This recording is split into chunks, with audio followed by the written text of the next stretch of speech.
নমস্কার বন্ধুরা, শুভ সকাল। চলে এসেছি আরও একটা ভিডিও নিয়ে। মিতার সিম্পল লাইফস্টাইল ব্লগে আপনাদের সবাইকে স্বাগত। আজ দুপুরে রান্না হয়েছে আলু ভাতে, মুসুর ডাল ভাতে আর ঘি দিয়ে খাওয়া হয়েছিল। আর একটা বন্ধু মাছ ধরেছিল, দিয়ে গিয়েছিল, গরম গরম ভাজা হয়েছিল। এইগুলো পুজোর সময় অনেক সব সেলাই আসছে, কিছু কিছু সেলাই যেগুলো আমি করি, সেই জামাগুলো কাটিং করব। সংসারে সমস্ত কিছু কাজ করে তাঁতও বুনে এইসব বাড়তি কাজটা করি, যাতে সংসারের একটু উন্নতি হয়।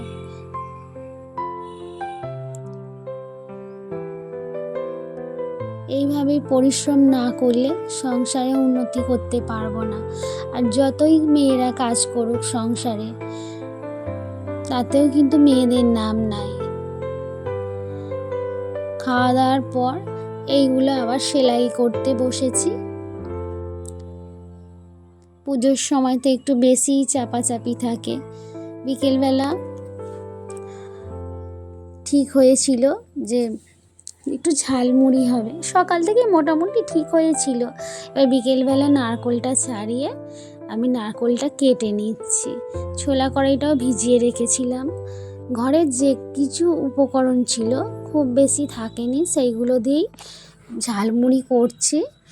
মানে প্রচণ্ড বৃষ্টি হচ্ছে, সন্ধেবেলা তো প্রচণ্ড বৃষ্টি হচ্ছে। এই ঝালমুড়িটা যে করছি, ছেলে কদিন ধরে বায়না করছিল, তাই করে দিচ্ছি। ওর জন্য আমাদেরও খাওয়া হবে। মুড়িতে চানাচুর ছোলা কড়াই দিয়ে দিয়েছি। এবার নারকেলগুলোও দিয়ে দিয়েছি। নারকেলটা পিছনের খোসাগুলো ছাড়িয়ে নেওয়া হয়েছিল।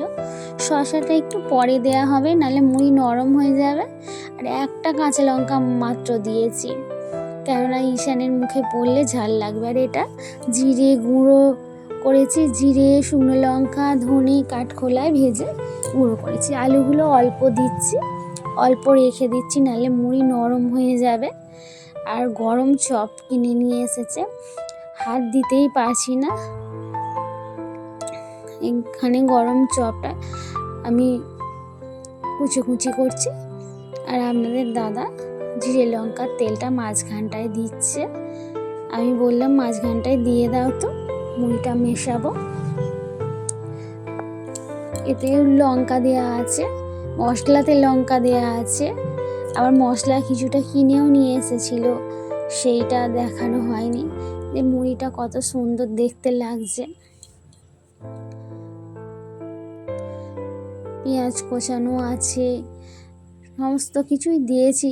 যে ঘরে যা ছিল, গাজর ওইসব ছিল না, তাই দেয়া হয়নি কো। নারকেলটা ঘরেই ছিল। এই শসাগুলো সবার পাতে পাতে দুটো দুটো দিয়ে দেব, মুড়ি খাবে যে, নাহলে মুড়ি নরম হয়ে যাবে। মাখতে মাখতে সবাই যে খাবে, নরম হয়ে যাবে।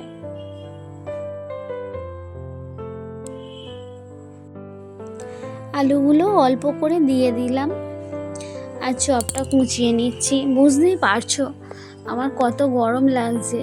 চপটা মানে কুচোতে পারছি না, হাতে করে ছিঁড়তে পারছি না, এত গরম। এরকম গরম গরম চপ হলে আমি আবার বলছি যে শুধুই খাওয়া হয়ে যাবে। এই চপটা কুচিয়ে নিয়ে মুড়িগুলো মাখবো ভালো করে। এরকম ঝালমুড়ি কারা খেতে পছন্দ করো, কমেন্ট করে জানাবে। আগে আমাদের প্রায়ই হতো, এখন আর কাজের চাপের জন্য অত করতে পারি না। সংসারেতে কত কাজ, তার ওপর আবার বাড়তি করে সেলাই করি।